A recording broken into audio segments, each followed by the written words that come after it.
Good morning सगळ्यांना. नमस्कार, स्वागत आहे तुमचं माझ्या आताच्या ब्लॉगमध्ये. तर कशा आहात? ठीकच असता. आशा आहे की ठीकच असता. पायले दुखायलेत. काल सोयाबीन वाकून काढली, सवय नसल्यामुळं नुसते पायाला तुकडे पडलेत बघा. आणि 2 दिवस झाला आमच्या इकडे लाईट नाही, काय नाही. तर बघा आता आम्ही पाणी काढायला तिथे विहिरीवर, तिथं आमची विहीर आहे. कुठं आहे खेळा? नाही, मला तर बिना चपलाचं चलणं लय मुश्किल झालंय. नुसते काटे घुसलेत काल पाय.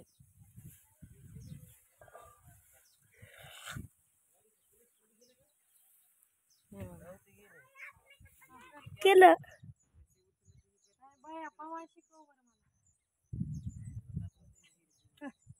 नाही, ह्यांना शिकव. ढमुला दादाला शिकव. गप ना. चल माझ्या मागं.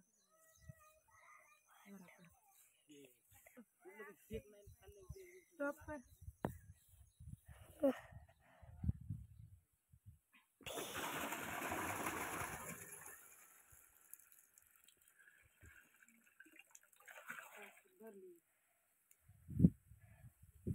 अरे कॅमेऱ्यावर बोट किती धरलं तू? नाही.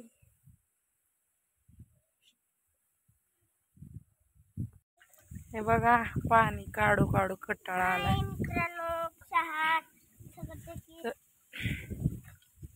अजून आंघोळ्या नाही झाल्या. 8:30 वाजले. पोरांना शाळेत पाठवायचे. इकडं पावसामुळे लाईटीचा घोटाळा झाला. हा, 9 वाजत आले. तर आवरा लवकर. तर चुलीला जाळ घाल जा.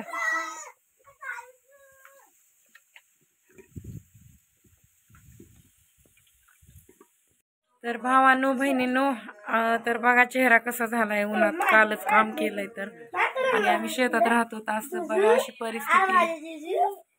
तर आता व्हिडिओ काढायचा मुद्दा असा आहे की भावांनो, बहिणींनो, तुम्हाला एक महत्वाचं बोलायचं आहे. तर कमेंटमध्ये तुम्ही म्हणता तुला मदत केली. एक दादा म्हणले तुला 1-1.5 हजाराची यूट्यूबकडून मदत, म्हणजे यूट्यूबवरच्या फॉलोअर्सकडून मदत पण झाली. आणि लोक तुला जॉबसाठी म्हणजे नाही का, इथं जॉब आहे तिथं जॉब म्हणले, पण मी कोणाला रिप्लाय केला नाही. हो, मी नाही केला रिप्लाय, कारण मी जिथं होते त्या ठिकाणी कुणीच फॉलोअर्स राहायला नव्हते. आणि माझ्याकडे एवढे पैसे पण नव्हते की मी दुसरीकडे शिफ्ट झाले असते. रूमला 10-10 हजार डिपॉझिट भरावं लागलं असतं. पैसे नव्हते, त्यामुळे मी कुणाला रिप्लाय नाही केला. आणि मी शिव्या दिल्या कुणाला? तिथल्या आजूबाजूच्या लोकाला. ते पण मला फॉलो करतात ना. त्यांनी गद्दारी केली माझ्यासोबत, असं फसवणूक केली जॉबसाठी. त्यामुळं मी त्यांना म्हणले तुम्हाला राग यायची काय गरज आहे का? तुम्ही कमेंटमध्ये मला डायरेक्ट असं बोलता. तुम्हाला खरी कंडिशन काय माहीत बी नसते. खरं सांगायचं जावा तर तुम्ही नाही का वेगळंच बोलता. अजून एक तर म्हणते तू काय जेंट्स आहेत का पुण्यात राहायला? लेडीज आहेत, एकटी कुणाच्या जीवावर राहतीस, काय करतीस? तर मी कुणाच्या जीवावर राहत नाही. मी काम करते आणि राहते. मी गेल्या महिन्यामध्ये 1.5 महिना 2 महिने सिक्युरिटीमध्ये काम केलं. तेच पैसे माझ्याकडे होते. त्याच पैशावर मी गेले, आले, खाल्लं पिल्लं, काय खर्च झाला. मला काय कोणाचा आधार नाही. आधार असता तर पुण्यात थांबलेच असते ना. असं नाही की आधार नाही म्हणून. आणि जिथं माझी रुटीन बसली होती, आता गेल्या वर्षी निगडीला होते, तळवाड्याला होते, तिकडं काम केलेलं मी गेल्या वर्षी. तर मग तिथं माझा भाऊ होता सोबत. आम्ही दोघं बहीण भावंडं राहायचो. काही दिवस मी एकटी राहिले, सेटलमेंट झाले होते तिथं. पण नंतर म्हणजे नाही का असं ते पण जॉब तुटला हातातला, तिथं पण परवडणं झालं म्हणून. आणि आजारी पडत होती मी सारखीच, त्यामुळं मी गावी आल्यावर तिकडली पण लिंक तुटल्यावर दवाखान्याला 20-30 हजार खर्च झाला. मग खर्च झाल्यावर नाही का मग परत जायचं अवघड झालं तिकडं त्या साईडला. आणि 9-10 हजाराच्या पेमेंट पण नव्हतं तिकडं मला. चला दिवस तर कटलेत माझे कसे ना कसे. आणि तो म्हणतात ना तुम्ही गावात कष्ट कर, गावातच राहा, गावातच खा. मला एकच म्हणायचंय, काल काम केलं आज काम नाही. मला असे दिवस आहेत इथं गावाकडं. कशामुळं? हे पाऊस नाही. आता काल आम्ही काम करता करता पाऊस आला, घरी बसावं. तसं पुण्यात आहे का? ज्याची रुटीन लागली त्या लई मोठ्या झाल्यात बाया माझ्यासारख्या पण. एकट्या गेल्यात धुणे भांडे करून, लोकांचा गू काढून. आज त्यांनी 1 BHK फ्लॅट घेतले, कुणी जागा घेतली आणि निवांत सुखानं खातात पुण्यामध्ये. नाही, पुण्यात तिथं ऊन काय ऊन आहे असं मन आहे. पण तिथं फक्त माझं शिक्षण कमी पडलं. त्या दुर्दैवामुळे मला जॉब भेटला नाही. आणि मला जॉब भेटला नाही म्हणून तुम्ही लोक हसताय माझ्यावर. सगळे हसतात, माझी मजाक उडवतात, टिंगल उठवतात. सगळ्याला आनंदाचे अश्रू येते सगळ्यांना. माझं बॅड लक होता ना, नाही तर पुण्यात काय राहिले नाही का, पुण्यात काही काम केलं नाही का मी. आणि इकडं कुठं जॉब पण नाही चांगले, हा ग्रामीण भाग आहे. इकडं लागली सांगायला मला. कुठवर ह्या लोकांशी तोंड देत राहा मला काही कळत नाही. आणि प्रत्येक वेळेस मला कमेंटवर व्हिडिओ बनवायला आवडत नाही. आणि जे चांगल्या कमेंट करते त्या लोकांना मी उत्तर देत नाही, लाईक करते त्यांची कमेंट. कारण मला चांगलं वाटतं त्यांनी चांगल्या कमेंट केल्या, चांगलं बोलले. आणि खरंच मी एक कष्टाळू मेहनती मुलगी आहे, हिंमतवाली आहे. पुण्यात जाणं, जॉब बघणं, एवढं सगळं, एवढं मोठं पुणे आहे ती. जिथं नाही तिथं जायचं, उतरायचं, कळालं पण पाहिजे. मी प्रयत्न तर केला ना, प्रयत्न करायचं धाडस केलं. यश नाही आलं त्याला काय करणार म्हणे की असं तसं. सो आलं असेल तुमच्या लक्षात, जाऊ द्या. त्या विषयावर आता नको बोलायचं. पण माझं जास्त डोकं दुखते आता. सकाळ सकाळी आवरते, बघते कुठं काम असेल तर कामधंद्याचं नियोजन. एवढा व्हिडिओ काढायला वेळ पण भेटणार झालाय. काल भिजून आला पावसामध्ये, मोबाईल चिखलानं भरला, चिखलात पडला, नुसती बेजारी मरणाची. आणि तुम्ही तर माझे सोशल मीडियावरचे फॉलोअर्स, यूट्यूबवरचे फॉलोअर्स. मेन तर माझा नवरा, ज्या माणसासोबत माझं लग्न झालं तो हरामी माणूस, तो किती खुश असेल. लोक एवढी टिंगल उठवतात म्हणल्यावर तो किती खुश असेल ना. मला जॉब भेटला नाही, मला परत गावी यावं लागलं. तो हरामी लय खुश असेल माझ्यावर, तुम्हाला सांगते मी. हरामीला त्याला आनंद होत असेल माझं वाईट बघून. पण मी नाही डगलेली, मला डगायची गरज पण नाही. कारण आणि मी त्याच्या आरीकारी पण जाणार नाही, किती पण वाईट वेळत असू दे. मी वाईट वेळ काढल पण त्या माणसाच्या आरीकारी जाणार नाही. हा व्हिडिओ त्यानं बघताय म्हणूनच मी त्याचा विषय ह्याच्यामध्ये घेतलाय. आणि बाकीचे पण दुश्मन आहेत, त्यांना पण लय मजा वाटत असेल. पण निंदकाचे घर असावे शेजारी म्हणल्यासारखं, मला त्यांची निंदा करायची खूप गरज आहे. त्यामुळे त्यांनी निंदाच करावी माझी, असं काही नाही, हरकत नाही मला. पण त्या हरामीला लई मजा वाटत असं. कारण माझं चांगलं बघवत नव्हतं ना. मी पुण्यात चांगलं जॉबला लागले होते, कमवायले होते 4 पैसे. त्यामुळे आता त्याला वाटत असं बरं झालं. आणि हो, एक लक्षात ठेव मादरचोद, तुझ्याकडे कधी नाही येणार मी, किती वाईट वेळ येऊ दे माझ्यावर.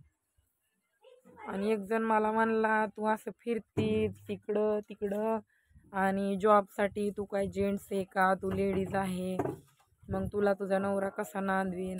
तर ए भाऊ, तुला एक सांगते, मला त्याच्यापाशी जायचं नाही आणि त्याचा विचार करायचा नाही. तो सगळ्यात टाकून दिलेला व्यक्ती आहे, ते फक्त मला माहिती. आणि तो मला कधी सुखी ठेवू शकत नाही हे पण मला माहिती. त्यामुळे तिकडं जायचा, तो मेला म्हणून माझं आयुष्य काढते. मी त्याच्या आशेवर जगत बी नाही. त्याच्या आशेवर जगले असते, तुम्हाला नांदवील, माझं भलं होईल तिथं, तर मी इथंच टिकून थांबले असते का, तर आज ना उद्या मला नेईन म्हणून. पण तसल्या फालताडाच्या आशेवर मी बसले नाही. नेणारा माणूस 7-7 वर्षावर इथं टाकून जात नाही, एवढं लक्षात ठेवा तुम्ही. मला काही गरज नाही त्या हरामीकडे जायची, तसल्या मादरचोदकडं, जी आपल्या बायको लेकराचं संगोपन करत नाही, पालन पोषण करत नाही, फक्त दारू प्यायची, मजा मारायची, बायकोला त्रास द्यायचा, किती बी काम लावायचं, त्याचं काय हाय नाही बघायचं नाही. तसल्या घरी कुत्र्याची जिंदगी माझी, घाण घाण बोलायचं, कुत्र्याच्या पलीकडची त्यांची वर्तणूक. त्याच्यामुळे मी कशाला जाऊ तिथं त्याचा विचार करू. माझं लग्न झालं नाही म्हणून मी आयुष्य काढायला लागले, माझं कोणी नाहीच म्हणून, शिवाय ह्या फॅमिलीत. मला काय गरज आहे त्याची, तुम्ही लागले शिकवाय मला. मी कुठं जाऊ, मी पुण्यात राहू, दिल्लीत राहू, मुंबईत राहू, नाही गावात राहू, तो माझा प्रश्न आहे. आणि तुम्ही शिकवू बी नका मला कुठं राहायचं आहे ते. मला जिथं योग्य वाटेल तिथंच राहणार आहे मी. कारण इथं पण कसं आहे मला माहिती, इथं पण राहिले, असं नाही की मी मंजुरी केली नाही, अगर काम केलं नाही, सगळे कामं केलेत मी. 4 दिवस पुण्यात राहिले म्हणजे तुम्हाला वाटतं हिला काही येत नाही, एवढंच येते. पण होईल तेवढं सुखाचं काम, होईल तेवढं 4 पैसे जास्त मिळायचे, डोकं चालवायचं बघितलं मी. पण तरी पण मला भेटल जॉब चांगला कधी ना कधी. पुण्यात भरपूर ओळखीत माझ्या. सध्या कधी कधी कसं होतंय, लग बाय चान्स असते. जागा नसल्यावर, दुसऱ्याची जागा पकडून धरल्यावर लोकांनी कसं जॉब भेटन पटकन. आणि आपलं शिक्षण पण नाही, आपल्यात पण कुठंतरी कमी आहे. त्यामुळं माझं हे असं झालं. नाही तर बघितलं नसतं काही ना काही. पैसे पण नव्हते एवढे डिपॉझिट हे भरायला.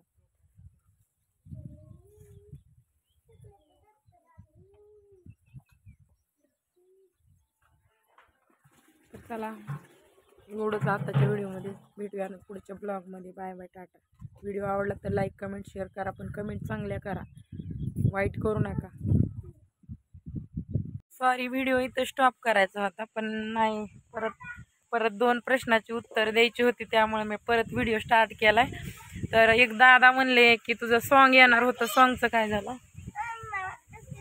हा विचारते, 2 मिनटं थांब, 2च मिनटं. तोवर गुत्ता काढ केसाचा. तर मग ते अल्बम सॉन्ग येणार होतं. आता तुम्ही म्हणतात इकडं बोंबलत हिंडती फिरती. अल्बम सॉन्गचा खर्च 15,000 सांगितला होता मला, व्हिडिओ शूटिंग आणि रेकॉर्डिंगच्या आणि एडिटिंगचा सगळ्या मिळून 15,000 खर्च लागणार होता. त्यासाठी मला जॉब पाहिजे होता, तो खर्च काढायचा होता मला. आणि दिवाळीला पोरांसाठी इकडं पण लागणारा खर्च निघल म्हणला, आणि अल्बम सॉन्ग पण आपलं येईल, आणि आपलं सॉन्ग जर व्हायरल झालं तर आपल्याला चांगला फायदा होईल, असं हेतून मी अल्बम सॉन्ग घेतलं होतं. पण ते खर्च जादा, काम भेटलं नाही, बेजारी झाली, त्यामुळे मी अल्बम सॉन्ग कॅन्सल केलं, कळलं का? आणि अशा टायमाला कोण पैसे देते का? गावात राहून एक दमडी शिल्लक राहायची नाही माझ्याकडं, फक्त रोजची रोजी रोटी भागती कामावर, कळालं का? पुढं पोरांचं शिक्षण वगैरे भरपूर काय आहेत विचार केल्यावर. आणि तुम्ही म्हणताय गावातच राहा, गावातच कर. शहरामध्ये पोरांचं शिक्षण पण होतं रुटीन लागल्यावर, आणि काम पण काय पण करून खाता येते, 4 पैसे येतात. गावाकडे कसं आहे, आज काम लागलं तर तेवढेच पैसे येतात, तेच आपल्याला किराणा, तेल बिल, दवाखाना काय आलं तर जपून ठेवावं लागते. अशी कंडिशन असते गावाकडची. आता अल्बम सॉन्गसाठी इथं जिथं मंजुरीला जाते ते देते का मला उचल 10,000 रुपये? नाही देऊ शकत मला कोणीच इथं गावावर पैसे एवढे. त्यामुळे मी पुण्याला गेले होते, आणि मग माझं नाही काम झालं. आणि दुसरी गोष्ट, मला काही शेत नाही, माझ्या आईवडिलाच्या घरी राहते मी, आणि प्लस लोकांच्या कामाला पण जाते. माझ्या आईवडिलाची आहे 2-4 एकर शेती, ते पण गरिबीच परिस्थितीतले आहेत. कळलं? एवढंच सांगायचं. चला बाय बाय.